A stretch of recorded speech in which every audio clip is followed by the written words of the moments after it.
বিনোদনের এই মুহূর্তে জিতের থেকে অনেক এগিয়ে দেব। কোন যুক্তিতে এমন খোলা বিস্ফোরক মন্তব্য চিরঞ্জিতের? টলিউডের এই দুই তারকা জিৎ এবং দেব, দুই তারকার অনুরাগীদের মধ্যে রীতিমতো ঠান্ডা যুদ্ধ চলে আসছে বছরের পর বছর। কিন্তু এবার সেই প্রতিযোগিতায় এক পেশে ব্যাট চালিয়ে দিলেন চিরঞ্জিত চক্রবর্তী।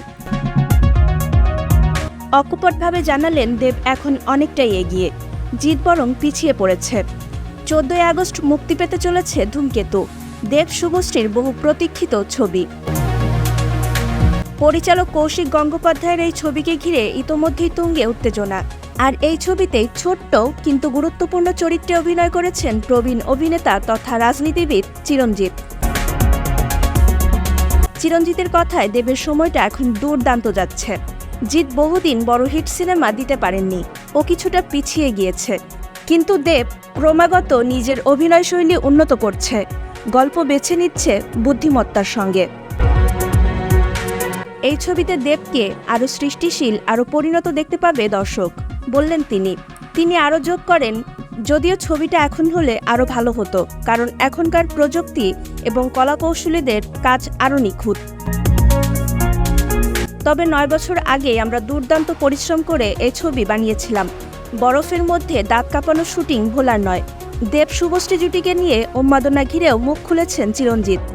বর্ষিয়ান অভিনেতার স্পষ্ট মত, এই জুটি নিয়ে একটা ম্যাজিক তো আছেই।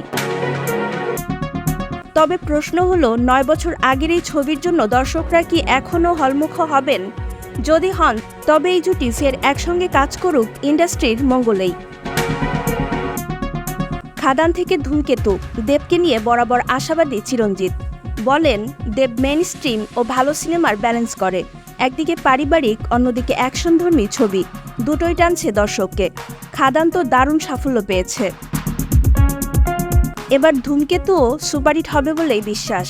তবে একটাই আক্ষেপ চিরঞ্জিতের, এই ছবিটা যদি এখন তৈরি হতো তাহলে হয়তো আরও শক্তিশালী হতো। তবুও এই টিভির প্রতি তার ভরসা পূর্ণ। শেষ কথা, তারকাদের মধ্যে তুলনা হোক বা যুগলবন্দির মায়াজাল, চিরঞ্জিতের মন্তব্যে টলিউডের নয়া উত্তেজনার সঞ্চার ঘটেছে। এখন শুধু অপেক্ষা ধূমকেতু সত্যি কতটা আলোকিত হয় টলিপাড়ার আকাশে। ভিডিওটি ভালো লাগলে লাইক, কমেন্ট, শেয়ার করে পাশেই থাকুন।